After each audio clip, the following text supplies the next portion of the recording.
Guys, good morning, good afternoon, good evening. तो आज हम लोग करेंगे क्लास 7th का 11th ज्योग्राफी का 11th चैप्टर, जिसका वाटर इन एटमॉस्फेयर। तो वाटर एटमॉस्फेयर में किस टाइप में, किस फॉर्म में, कितना है, कैसे कैसे आता है, कैसे जाता है, उसके बारे में पूरा हम एक जनरल डिस्कशन करेंगे। ठीक है, इसमें हम लोग रेन के बारे में कि किस टाइप की रेन्स होती है, फ्रंटोलिसिस कैसे होती है, जेनेसिस, ओरोग्राफिक है ना, कैसे कन्वेक्शनल रेन होती है, क्लाउड्स कैसे फॉर्मेशन होते हैं, डिफरेंट टाइप्स ऑफ क्लाउड, ठीक है, वेपोरेशन, कंडेंसेशन, सब पढ़ेंगे। ठीक है, you have learned that the air contain water vapour, ये तो हमें पता है, और ये वेरी करता है 0 से 4% by volume of which atmosphere and play important role in the weathering phenomena, जिसमें एटमॉस्फेयर एक इंपॉर्टेंट रोल प्ले करता है कैसे कैसे जो है करने में। वाटर जो है कि जनरली 3 फॉर्म्स में पाया जाता है। गैसियस फॉर्म जो वाटर वेपर्स हैं, लिक्विड फॉर्म्स में जो ओशंस और रिवर्स में है, सॉलिड फॉर्म में जो आइस शीट में है, ग्लेशियर्स में है। ठीक है, और मॉइस्चर जो है एटमॉस्फेयर में वो कहाँ से डिराइव करता है मॉइस्चर एटमॉस्फेयर? वाटर बॉडीज से। किसकी मदद से? एवापोरेशन से एंड प्लांट से, थ्रू ट्रांसपायरेशंस। और ये कंटिन्यू एक्सचेंज होता रहता है एटमॉस्फेयर में, ओशंस में, कॉन्टिनेंट्स में, है ना। किस प्रोसेस से? एवेपोरेशन से, ट्रांसपायरेशन से, कंडेंसेशन से, प्रेसिपिटेशन से। इन सब को हम एक एक करके डिस्कस करेंगे। तो वाटर जो है वो वाटर वेपर है, जो वाटर वेपर जो है प्रेजेंट है एयर में, उसमें क्या होती है? ह्यूमिडिटी। ठीक है, वो एक्सप्रेस होती है different quantitative in different ways. कितनी है? Actual amount of water vapour जो प्रेजेंट है एटमॉस्फेयर में, उसकी क्या कहते हैं? Absolute humidity. इसका वेट जो है वाटर वेपर का per unit volume of air में एक्सप्रेस किया जाता है ग्राम्स या ग्राम्स पर क्यूबिक मीटर में। ठीक है, तो एबिलिटी जो एयर की होल्ड करने की वाटर वेपर, वो किस पे डिपेंड करती है? टेम्परेचर पे। इंटायरली डिपेंड ऑन टेम्परेचर, कि वाटर वेपर कितनी ह्यूमिडिटी जो है, कितना वाटर होल्ड कर सकती है कोई एयर, वो टेम्परेचर पे डिपेंड करती है। मैंने आपको बताया था कि जब वार्म होती है तो एक्सपैंड करता है, तो ज़्यादा जो वार्म एयर है वो ज़्यादा ह्यूमिडिटी जो है यहाँ क्या कर पाएगी? ज़्यादा वाटर कंटेन करती है, और कोल्ड एयर जो है कम करती है। ये आप याद रखना। ठीक है, ये चेंज होती रहती है इसकी जो रिटेनिंग कैपेसिटी टेम्परेचर के डिक्रीज या इंक्रीज होने पर। ठीक है, तो एयर जो है जो मॉइस्चर कंटेन करती है फुल कैपेसिटी में, उसे क्या कहते हैं? किसी भी गिवन टेम्परेचर को वो है सैचुरेटेड एयर। ठीक है, जो एयर जिसमें फुल कैपेसिटी में जिस मॉइस्चर कंटेन किया वो उसे सैचुरेटेड कहते हैं। इसका मतलब क्या है कि किसी गिवन टेम्परेचर पे वो और जो एयर है, एक सैचुरेटेड एयर जो है वो और वाटर नहीं क्या करेगी? होल्ड करेगी। उस सैचुरेशन जो अकर होता है वो एयर का, उसे क्या कहते हैं? Due point. ड्यू पॉइंट के बाद जो है वाटर और नहीं, वो एक क्या है? उसकी वाटर कैरिंग कैपेसिटी एयर की जब खत्म हो जाती है उसको क्या कहते हैं? जिस सर्टन पॉइंट पे रीच होती है उसको ड्यू पॉइंट कहते हैं। समझते हैं हम। उससे क्या एक और फिनोमिनस एवेपोरेशन और कंडेंसेशन कहता है। जो amount of water vapour atmosphere में जो ऐड होता है और एटमॉस्फेयर से जो विड्रॉ होता है वो किससे होता है? एवेपोरेशन से और कंडेंसेशन से। ठीक है, एवेपोरेशन जो वो क्या प्रोसेस है जिससे वाटर वेपर जो ट्रांसफॉर्म होता है लिक्विड से गैसियस स्टेट में, उसको कहते हैं, उस प्रोसेस को कहते हैं एवेपोरेशन। ठीक है, जिससे लिक्विड से जो है गैसियस फॉर्म में कन्वर्ट होता है। इसका मेन सोर्स क्या है? हीट एक मेन सोर्स है। हीट से जो है वाटर वेपर लिक्विड से गैसेस शेप में कन्वर्ट करता है। ठीक है, इस प्रोसेस को जो टेम्परेचर से जो वाटर जो स्टार्ट एवेपोरेटिंग होता है, जो है टेम्परेचर जब पड़ेगा, हीट पड़ेगी, जो वाटर है वो जो है वेपर में जो कन्वर्ट हो रहा आता है, इसको कहते हैं हम लेटेंट हीट ऑफ वेपोरेशन। आगे समझते हैं कैसे। देखो, इंक्रीज हुआ टेम्परेचर, इंक्रीज हुआ वाटर का absorption. Increase in temperature increase करता है water absorption and retention capacity of A given parcel of air. कोई भी एयर जो गर्म होती है ना, मैंने बताया, वो एक्सपैंड होती है, तो वाटर कैरिंग कैपेसिटी, वाटर जो एब्जॉर्प्शन कैपेसिटी है वो इंक्रीज होती है। सिमिलरली जब मॉइस्चर कंटेंट कम होता है तो एयर जो पोटेंशियल, जो मॉइस्चर कंटेंट इस एयर में कम है, तो पोटेंशियली जो है एयर जो है क्या है? एब्जॉर्ब कर सकती है और रिटेन कर सकती है मॉइस्चर एयर जो वार्म है, जब उसके साथ मॉइस्चर कंटेंट कम होता है। मॉइस्चर जो मूवमेंट है एयर का, वो replaces the saturated level with unsaturated layer. Hints the greater the movement of air the greater is evaporation. जितना एयर मूव करेगी ना, उतना ज़्यादा जो है वो क्या करेगी? एवेपोरेशन उतनी ज़्यादा करेगी। देखो, ट्रांसफॉर्मेशन ऑफ वाटर वेपर जो है, जो एयर जो वाटर वेपर से ट्रांसफॉर्म होते हैं इनटू वाटर, जब वाटर वेपर्स जो हैं जो गैसेस फॉर्म है, जब वो किस में? वाटर में जब कंसनट्रेट होते हैं, उसको कहते हैं कंडेंसेशन। देखो, लिक्विड से जब गैसेस में होता है तो एवेपोरेशन, और गैसेस से जब वापस लिक्विड में होता है उसको क्या कहते हैं? कंडेंसेशन। ये बात, ये टर्म्स याद रखोगे, आपको सारे कंसेप्ट वैसे ही क्लियर हो जाएंगे। ठीक है।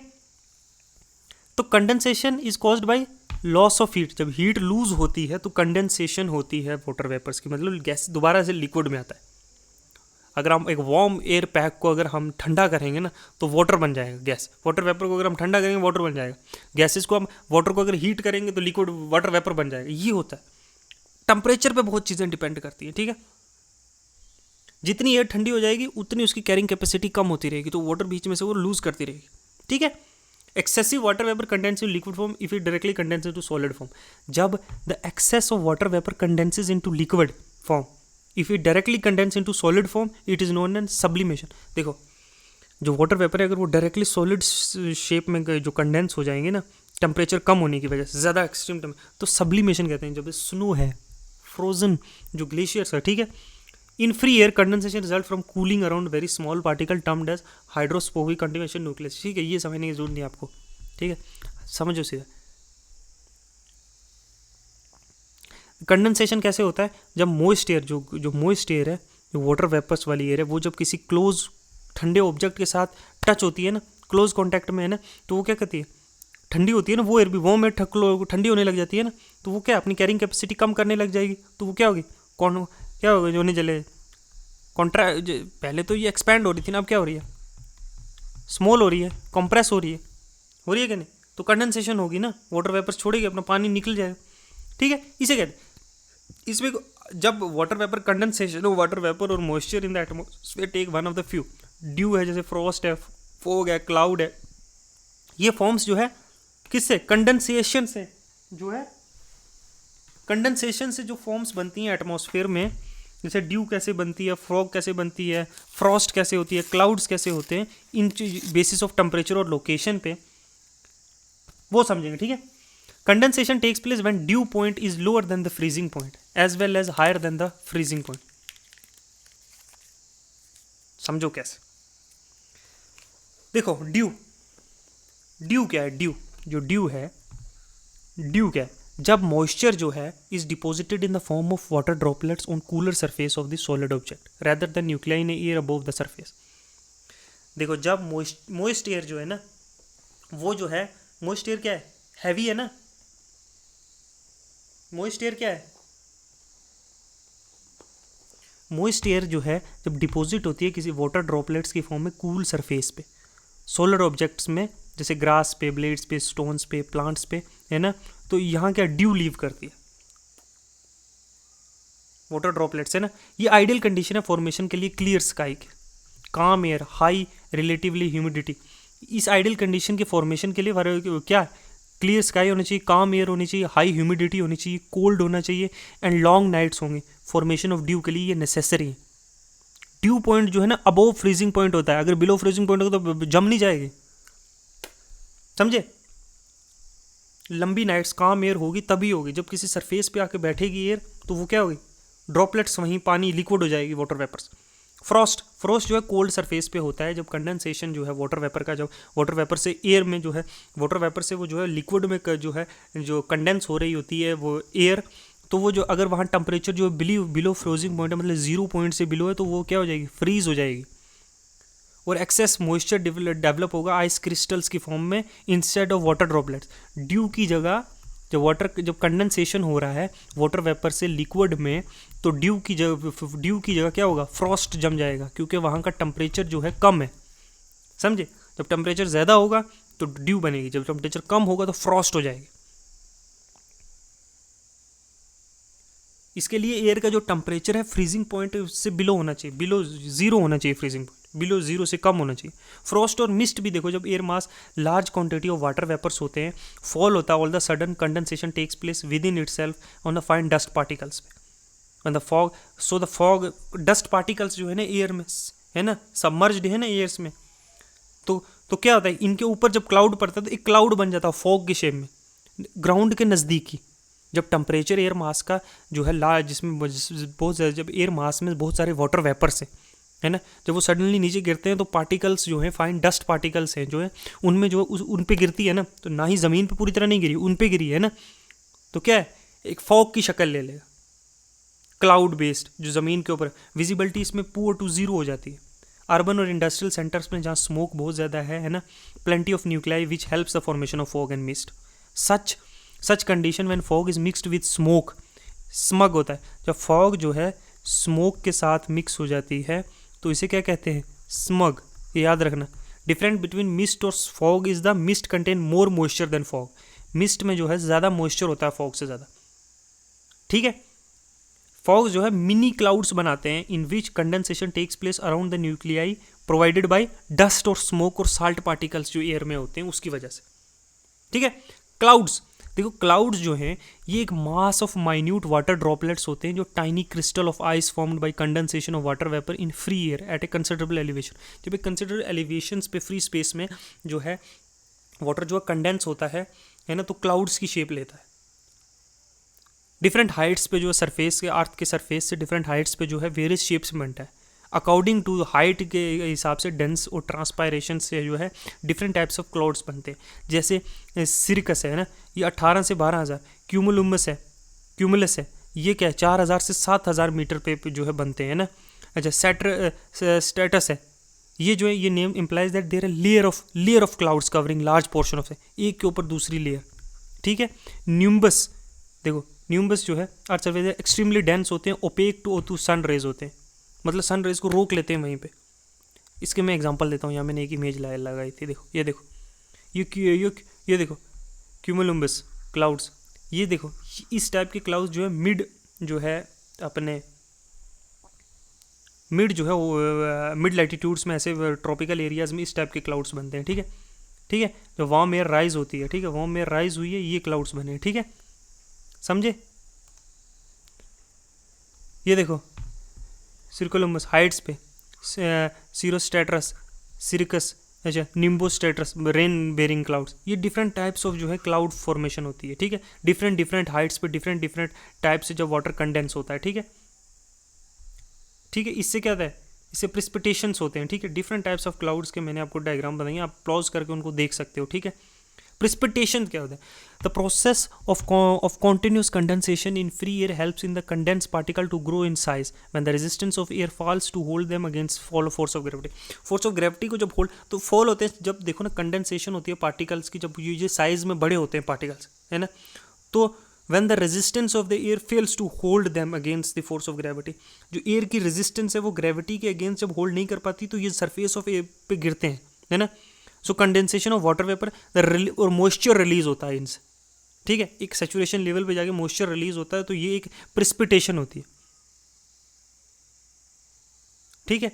इसी से रेनफॉल होती है, इसी से डिफरेंट टाइप्स ऑफ जो है स्नो इसी से होती है, जब इसी से जो है वो होती है क्या बोलते हैं, स्लीट इन फ्रोजन एयर ड्रॉप्स होते हैं, रीफ्रोजन मेल्टेड स्नो वाटर्स होते हैं, ये जो है सरफेस ऑफ एरियाज पे गिरते हैं, हेल स्टॉर्म्स की शक्ल लेते हैं, ठीक है। टाइप्स ऑफ रेनफॉल देखते हैं हम। टाइप्स ऑफ रेनफॉल के टाइप्स तो उनके भी on the basis of origin rainfall में भी classified into 3 types, conventional rainfall, orographic और रिलीफ, ओरोग्राफी या रिलीफ, और साइक्लोनिक रेनफॉल और फ्रंटोलिस। देखो कन्वेंशनल रेनफॉल क्या है, air on being heated become light and rise up as a conventional current, as it rise up it expand and lose heat. देखो conventional rainfalls में ज़्यादातर इस टाइप के क्लाउड्स बनते हैं। देखो जब वार्म एयर है, ठीक है, एक वार्म एयर है, ये वार्म एयर है, यहाँ पे वार्म हुई, एक्सपैंड हो गई, एयर क्या होगी, राइज होगी ना, तो ज़्यादातर इस टाइप्स के क्लाउड्स बनाती है, क्यूम्बोनिम्बस क्लाउड्स है ना। एयर राइज होगी कंडेंस क्या होगी, वाटर वेपर्स में, वाटर वेपर क्या होंगे, कंडेंस होंगे, एवेपोरेट होंगे, कंडेंस होंगे, फिर इस टाइप के क्लाउड्स बनाएंगे। फिर इस टाइप की रेनफॉल जो होती है वो कन्वेंशनल करंट की वजह से होती है, कन्वेंशनल रेनफॉल होती है, ठीक है। क्यूम्बोनिम्बस में इस तरफ की क्लाउड होती है, देखो आगे इसको हम नीचे ले चलते हैं,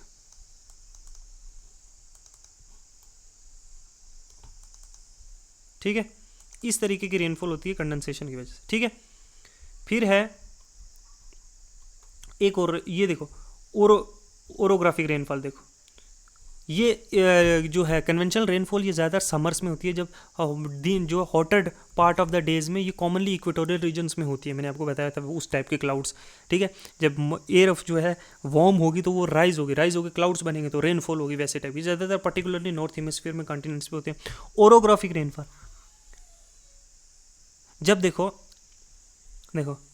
ओरोग्राफिक रेनफॉल क्या है, समझ लो ये माउंटेन एरियाज है ना, तो ये जो है एक air mass, warm air mass move कर रही है, तो इसमें क्या है, वाटर है ना कंटेंट, तो ये जब जाकर टकराती है किसी चीज़ से, जो हाइट ये जो ये टकराई है यहाँ पे है ना, तो इंक्रीज होगी ना height, with increase in high saturation level achieve होगा ना, है ना, तो ये क्या है, तो वाटर कैरिंग कैपेसिटी कम हो जाएगी, ऊपर जाएगी टेम्परेचर कम होगा, यहाँ तो वार्म थी, यहाँ जाकर टेम्परेचर कम होगा, तो ये कंप्रेस्ड होंगे, तो इसमें इतना वाटर था लेकिन ये कंप्रेस हो गया, तो अब ये बिल्कुल टाइनी पार्टिकल, तो यहाँ पे रेन होगी, ओरोग्राफी रेनफॉल जो माउंटेनस एरियाज में होती है, तो ये जो है यहाँ पे सारी रेन हो जाएगी, तो एयर जो यहाँ पे जाएगी उस एयर में जो है वाटर बिल्कुल नहीं होगा, तो ये जो है रेन शेडो एरिया बनेगा, रेन शेडो एरियाज।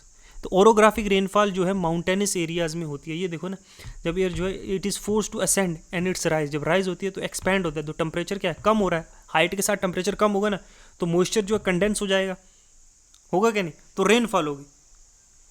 तो जो विंड वर्ड, जहाँ से विंड जो है अपलिफ्ट हो रही है, वहाँ पे जो है बहुत ज़्यादा रेनफॉल होगी।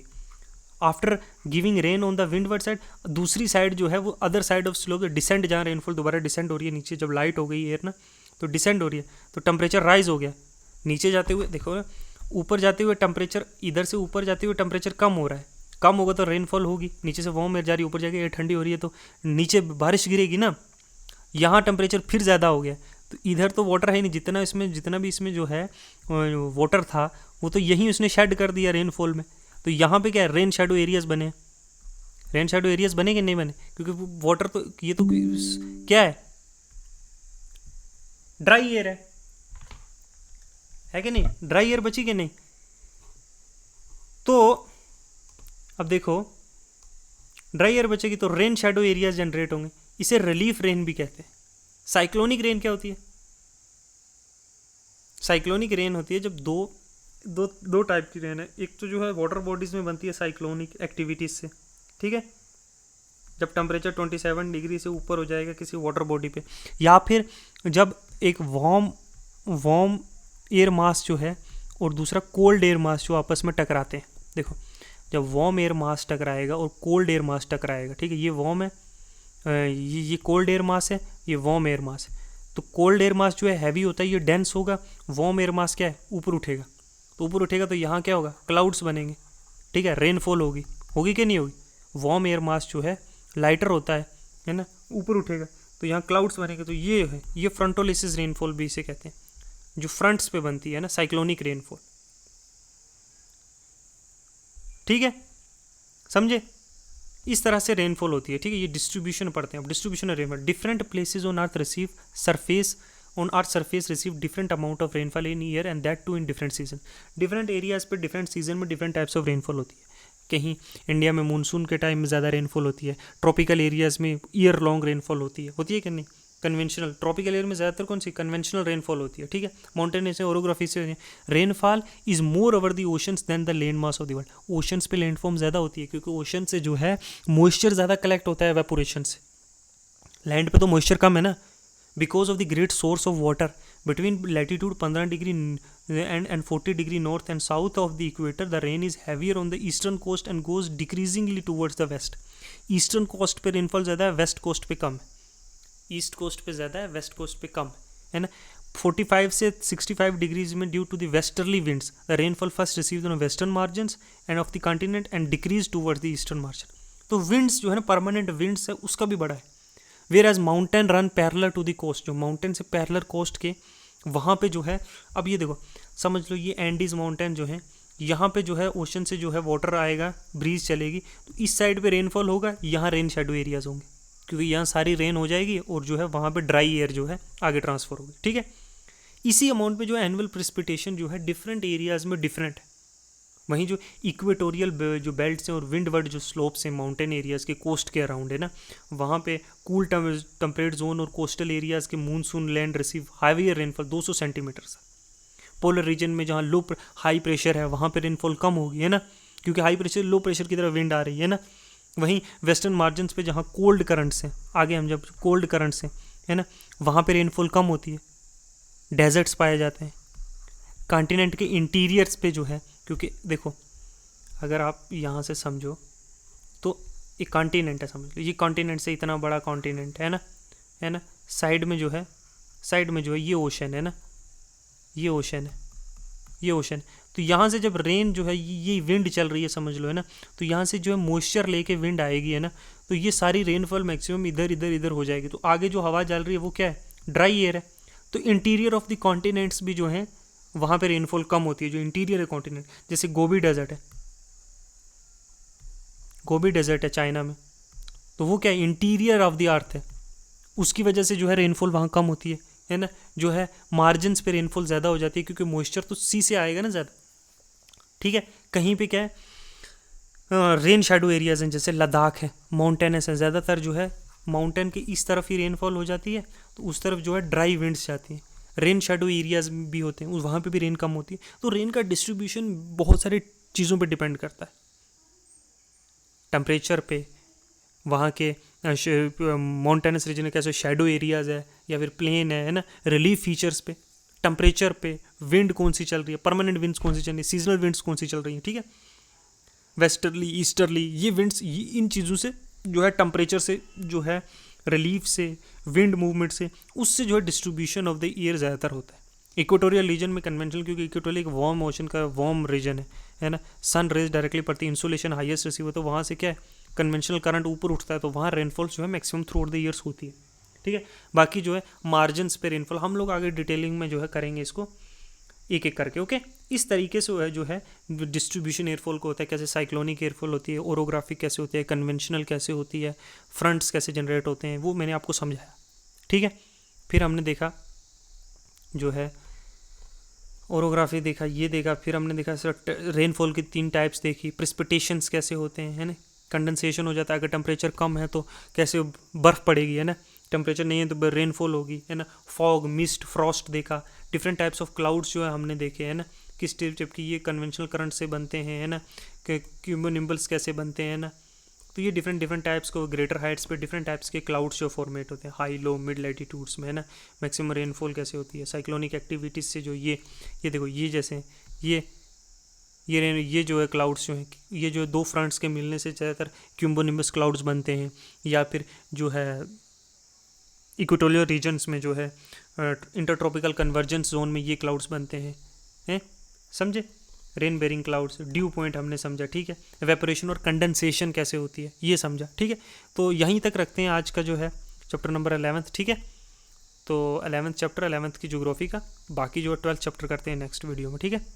12th चैप्टर करते हैं ज्योग्राफी का नेक्स्ट वीडियो में, नेक्स्ट आगे और थोड़ी क्लियरिटी मिलेगी, ठीक है, ओके।